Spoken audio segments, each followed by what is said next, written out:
a standing ovation.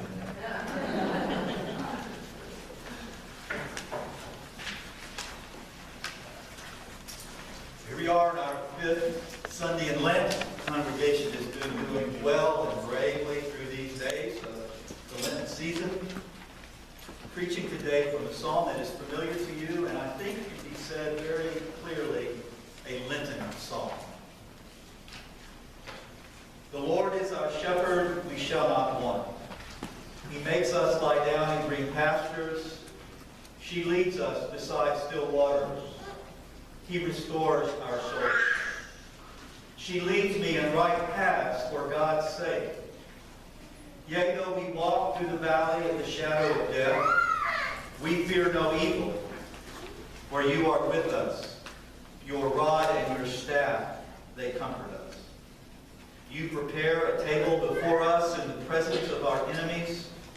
You anoint our heads with oil. Our cup overflows.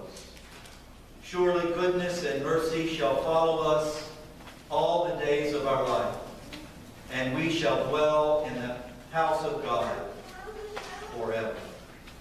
Let us pray. Holy One, be with your servants now and your servant, that the words that are heard and spoken will be found well-pleasing in your sight, you who are our rock, our strength, and our place. Malls. Now, one way or another, we all end up in malls sometimes, right? You can get a lot of shopping done in the mall, and here in Minneapolis, a roller coaster and cotton candy to boot, which was, by the way, a new experience for somebody coming from Florida. Well, call me weird, and I know you don't need another reason to think of me that way, but I don't do well in malls. It's just, whenever I go there, I always feel lost. Like a maze or something. Dazed in a maze. I used to try and read those maps, you know, at the kiosks. Those little kiosks. You are here. And I would always have to go to the chiropractor after I'd ever visited one of those kiosks. You know, at those kiosks, I think they should also have food provisions. First aid. Water for the canteens that are almost empty. Perhaps even a chapel.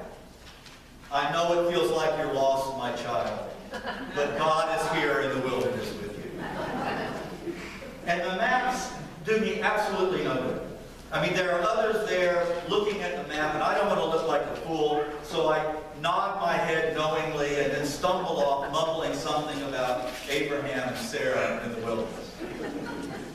I have, though, developed a strategy for survival. One strategy. I always enter the mall at the exact same place. Now, in Ridgedale, that for me is on the west side of the mall, Big Bowl, the Asian restaurant. It doesn't matter now, you understand, it doesn't matter if I'm going 13 miles to the other side of the mall. I always park there, 10 miles. Why? Because when I'm lost and dazed and confused and the water in my canteen has run out and there's not much time left to get out alive, all I have to do is grab a security guard and with my last energy say, "Where's Big Bowl?" Well, I got to thinking about malls when I read this scripture because of something that happened in a mall once that I've always remembered. Jeremy, my son, who is a man now, was about 3 years old then.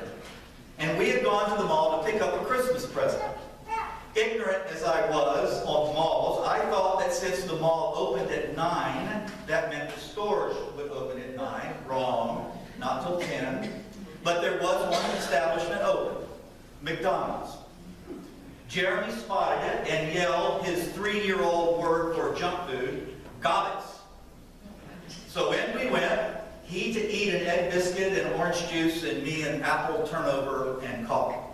And I was glad for the delay, honestly. Father and son together, it was a good time. Even though someone did spill his drink.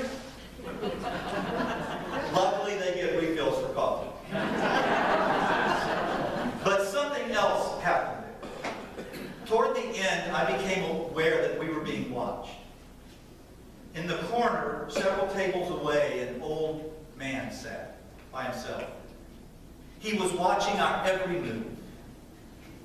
The feeding, the hugging, the wide-eyed expression of the 3-year-old, the wide-eyed expression of a 3-year-old's old father. I kept stealing glances at him. Emotions flickered across his face. Remembrance, I saw. Longing. And I think an ache, some kind of ache of regret. And all of a sudden, I knew what he was thinking. Almost as if I could hear his words, "Where has the time gone?" The beloved hymn says, "Time like an ever-rolling stream bears all its sons and daughters away." And then it was hard for me. For I became him, 65 or 70, and a flood of feelings came over me. First it was sadness, and then I think it was fear, and then there was almost like a call to arms, an invitation to engage with time, as if I should rise up and resist this intruder, to scream in its face, "Stop! You will not carry my son away." But I didn't know how. I don't know how. Do you know how to engage with time? It seems a coward. I mean, there really isn't a face or a body to confront, no one to lunge at. It was as if Jeremy was being abducted in plain sight. I couldn't do anything. So instead, this is what I did.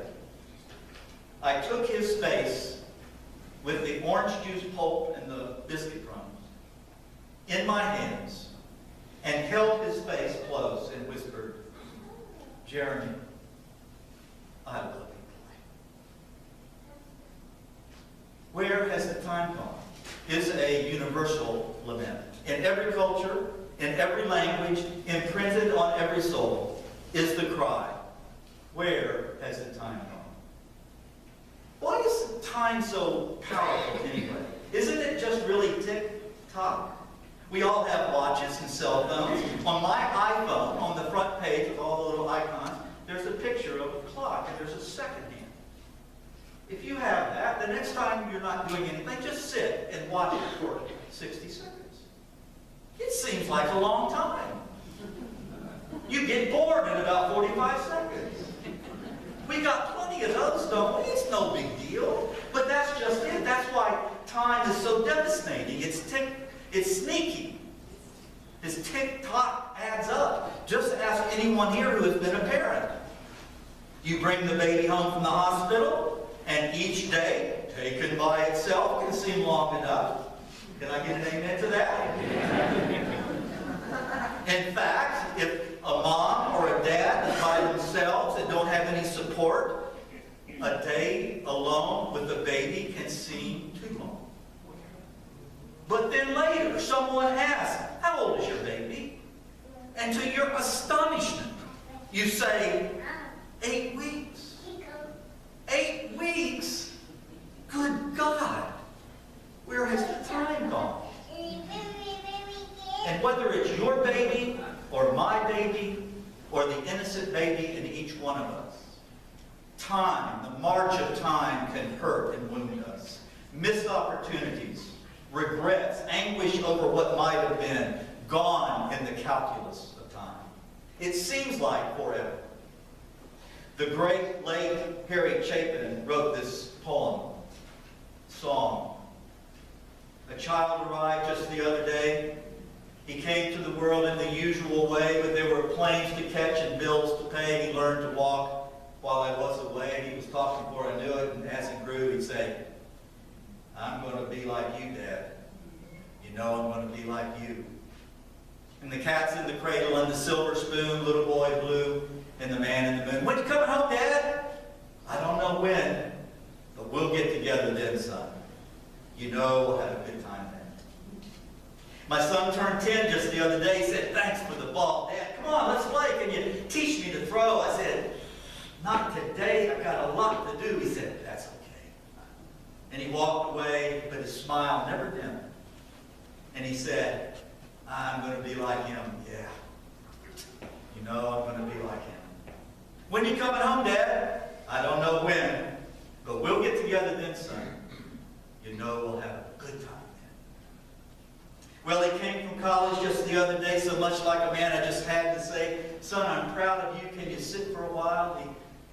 shook his head, and he said with a smile, "What I'd really like, Dad, is to borrow the car keys.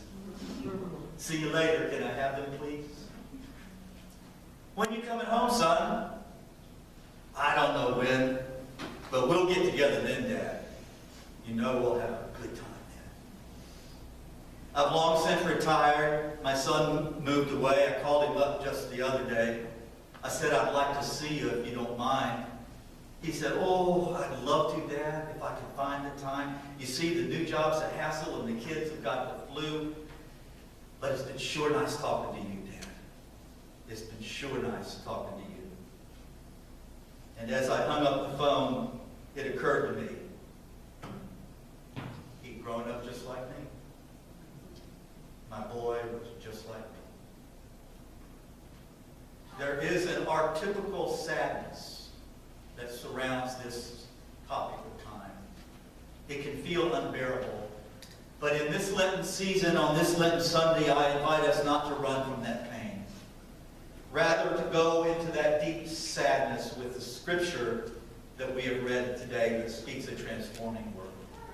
In our psalm, we have to do with another mythic, archetypical concept, and that is the shepherd. The keeper of the flock, the one who will protect from loss and devastation at all costs. And look what is central to this beloved psalm. We usually think of green pastures and still waters and reforming our soul.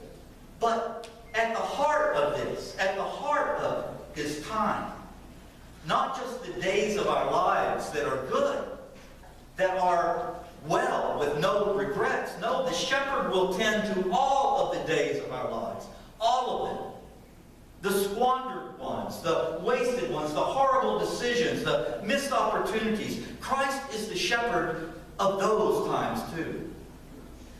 This seems to suggest that we misunderstand time and the way we think about it. It's not the enemy. You see, it seems to us that life is made up of little independent bits of time, once lived, gone forever. So that in a moment of time, whatever decision we make or don't make, whatever potential we use or don't use, is the way it will always be. That we are trapped with that fate and loss forever. But that's just not true. Each tick-tock, each minute, each day, all the days of our life are kept by God. The times of our lives are not something that lay strewn out behind us, wasted and gone and used up for. Rather, the days of our lives, well, they're like words, the words of a novel that the master author strings together. Or they're like bricks that the master builder uses to make the house. So that even the regrettable words that we say in our life are part of the novel. Even the misshapen bricks that we can be in our life and thinking are part of the house. In the hand of this master, turning into creation, all of us, things of great beauty. It begins to dawn on us. Psalm 23 is pointing us to Easter. Perhaps you have lost someone in this life. I have to say that in my experience as a pastor, I've rarely encountered a family that there isn't somewhere someone who died broken before their time, and they're gone. In my life, I'm thinking of my Uncle Rudy. But think of what this psalm claims. Just think of it. Christ marching out of the tomb with one of those big bass drums strapped to his chest and a bugle attached to the top so that he can pound the drum and play the bugle at the same time, leading out of that dark place my Uncle Rudy and your loved one that is gone. All healed and whole, no regrets anymore, no more wounds. And there, marching right along in the parade, is time itself, a sheepish grin on its face. For at the last, when we approach the throne of glory, we footsore pilgrims come with a bag, tattered and torn, full of the loss and pain of our life, all the days of our life. And we hold it out to the sovereign of time who sits on the throne, and she takes the bag and says, "Here, precious, let me see what you got in there." And then she will take each moment we've lived, the triumphs and the tragedies, and show it to us for what it was, part of the whole, part of the way God was making for us to perfection, to finish in us the new creation that we are, yes, even now becoming. I close with this. It is a glimpse I had of this truth I'm trying to share with you from years ago in my life. When we were in seminary, AJ taught school to support us, and a main caretaker for Erin, our daughter, who was about 3 at the time, was Pauline Masongo, a black South African, whose husband was a classmate of mine. Here is a cherished vision I have. Pauline sits in a couch. Next to her is Erin, like Erin, 3½, blonde hair. Next to Erin is Sepo, the Masongo's infant daughter, tucked underneath Erin's arm. And then sitting next to Sepo is a white doll that is Sepo's. Have you got a picture of that? The piano keys? The zebra? Black, white, black, white. Sepo was Erin's baby. That's what we told her. Have any of you had to ever negotiate with a 3½-year-old to get him to do something? It began, we have to go, Erin. Well, we'll say, "Oh, do without you today." It worked. But then it became much more than that. It became truth itself. They formed a deep bond. Graduation from seminary came. We left for South Carolina and the Masongos to South Africa, there to continue in the battle against apartheid. As Erin grew, we would show her pictures and remind her of Sepo. We didn't think it would ever be possible that we would see them again, both because of how far away South Africa is, but even more frightening for us as a family. The Masongos were activists, and bad things happened to activists against apartheid in South Africa. About 7 years later, I took Erin and AJ back to seminary for a continuing ed event. I was showing Erin around. There, that's the oak tree that you used to climb. And over there, that's the soccer field where we used to wrestle. And over there, that's the apartment that we lived in. Then we headed to the playground where Erin and Sepo used to play, when there was this gurgling commotion behind me. We turned, and it was Pauline, like a beautiful black bird swooping down the hill, gathering us under her wings, tears running down her cheeks. "What? How?" I managed to say amongst the sobs. "We're back for Jonathan's doctor." We hugged for a while, but, I said, almost afraid to ask, "Where's Sepo?" Pauline pointed. There, playing in the grass with some other children, was a beautiful ebony child, 8 years old now. Pauline called out, "Sepo! Sepo, come quick, it's Erin!" Sepo got on her bike and rode over slowly, shy. Erin blushed. They were eyeing each other. "Sepo, do you remember the pictures of Erin taking care of you?" She nodded. "Hi, Erin." "Hi, Sepo." And then, friends, almost in slow motion, they reached out and embraced, their heads on each other's shoulders. And to this day, it is the most tender embrace I have ever witnessed. And in that moment came a gift that I'm trying to share with you this morning. It is to know that just as surely as God held Sepo and Erin in that moment, so God, the Good Shepherd, would be holding them in every moment. That even if they had not met then, they were bound to meet someday. in the grip of God's love. Where has the time gone? We know the answer. Would you like to help me close this sermon? Surely goodness and mercy shall follow us